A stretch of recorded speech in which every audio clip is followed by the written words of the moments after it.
This is Dave from Subarino, and this is our Subaru Brumby, which some of you might have already seen. It's a build that we just completed with the help of Dave and Scott and a couple of other mates, and Aaron from Subaru, putting an EJ into a Brumby, but not just the EJ, also the whole driveline. So the idea of this video is to sort of give a bit of an overview of how that all works and what bits you need if you want to do it yourself. So Dave, tell us a bit about the whole EJ swap life. Why would you do this? A lot of people are having trouble with the factory engines, but people not being able to get them rebuilt and just old technology, discontinuation of parts. Just a lot easier to get parts for the newer EJ engines. A lot of bang for buck doing an engine swap with a low Ks EJ engine than it is rebuilding the old engine. Because the old ones are like 1.8 carby as well, aren't they? Yeah, they're 1.8 carbureted.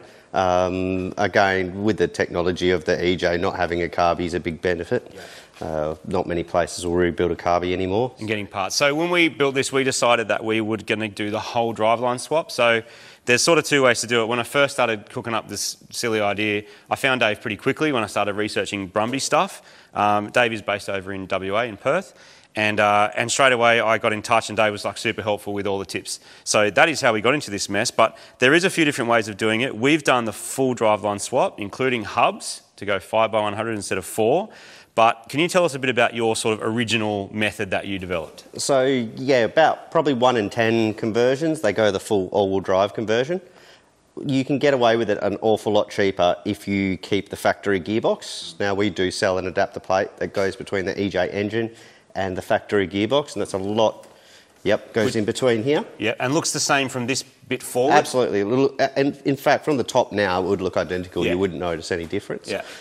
You are still with front-wheel drive as the factory box is, but you do have a locking centre diff. So if you're wanting to make a proper four-wheel drive, that's the way to go, EJ with the factory gearbox. Because we have a Forester driveline, we have a centre diff, but kind of like open diffs everywhere else. And so it is very nice for a road car, and this was the intention for this one, was to make more of a road car than necessarily like a hardcore off-roader. But my understanding is Brumbies, like with that original driveline, can get into some pretty gnarly stuff. Oh, absolutely. They're really good for a four-wheel driver. Yep. We can get diff lockers and stuff for the back. Yep. It works really good with a selectable four-wheel drive box. They're not so great with an all-wheel drive box. So I'll run through some of the other stuff we've had to do to make this work. So obviously the carby is like a low pressure fuel system. This uses a high pressure EFI, typical from this era forward. So we had to put a high pressure fuel system in the back. So that's a pump to suck out of the original tank, but then send it up here, a high pressure fuel pressure regulator up here, and they're using the return. Yes. Dave's got some tricks to sort of rework how the fuel lines work to make that happen. And that's, if you've got an adapter plate, it's basically high pressure fuel system, EJ, radiator to suit. And electrical. And electrical. Electrical scares a lot of people. Yeah. Can you tell us a bit about what you have to do to make an EJ work? So basically, the tidiest way is to delete the non-engine wiring out of the EJ loom. We do that as a service at Subarino, so if you send us your loom, we can cut that down, re-loom it all up, even test it at our workshop, and have that ready to go for your conversion.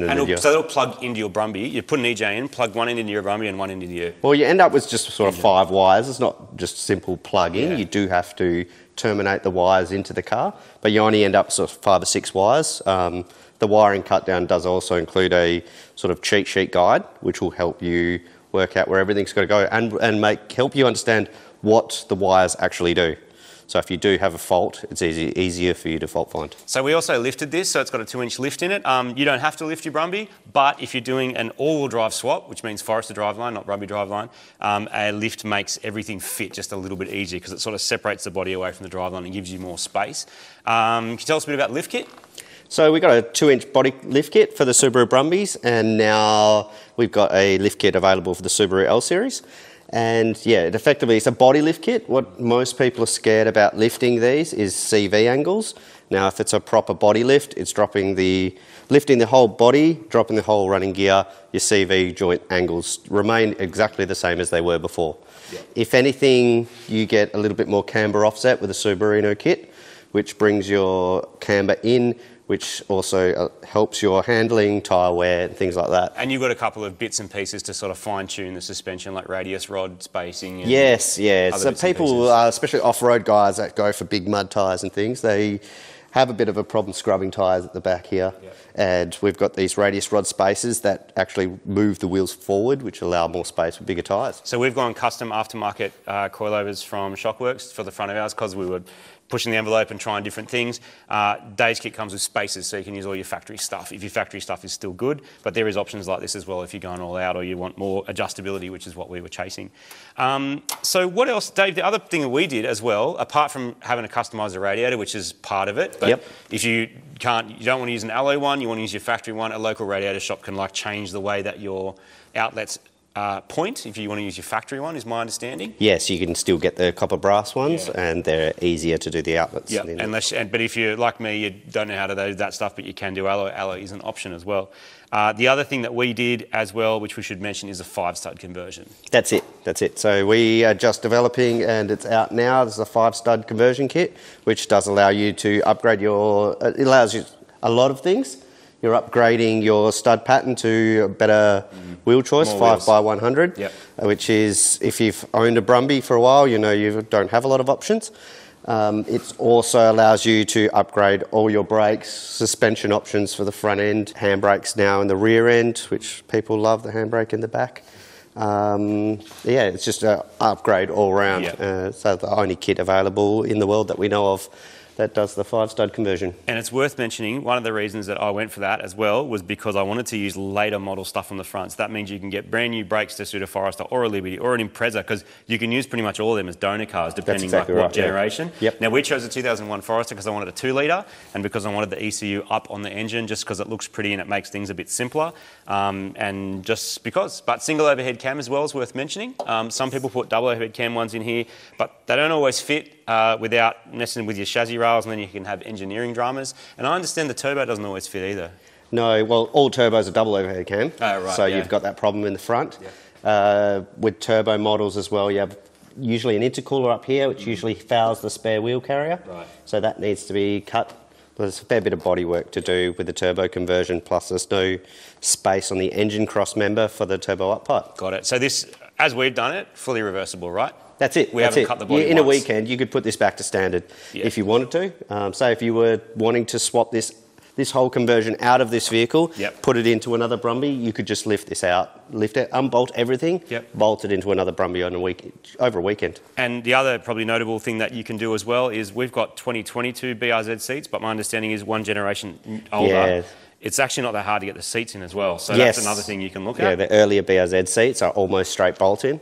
No brackets are required, no welding. So they're a great seat upgrade. Cool. So Subaru Brumbies and Brats, actually, they're really, really popular in Australia. I'm probably preaching to the choir here for Brumby people watching this, but if you're from overseas and you're checking this out, like there's a lot of them still hiding around in farms. They were so popular, even though they were an older car back when, I remember I was a kid when these were still available, and there was like Subaru Liberties, RS turbos, but there were brand new Brumbies sitting on the lot, and they looked older, but they just sold like crazy.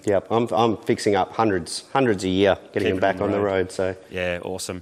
Well, that's a bit of a rundown of this car and also the catalogue of stuff that Dave makes and can supply. We went custom with a few bits and pieces, customise the radiator, custom exhaust. You don't have to do that. You can adapt a lot of factory stuff in, and that is a way to do this, saving a reasonable amount of money and keeping your Brumby on the road.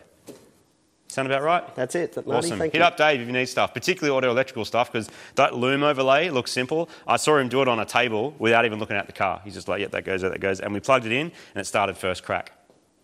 Pretty cool. Thanks, Dave. Cheers, Marty. Thanks, mate. Cheers. Fix your Brumby up. Do it.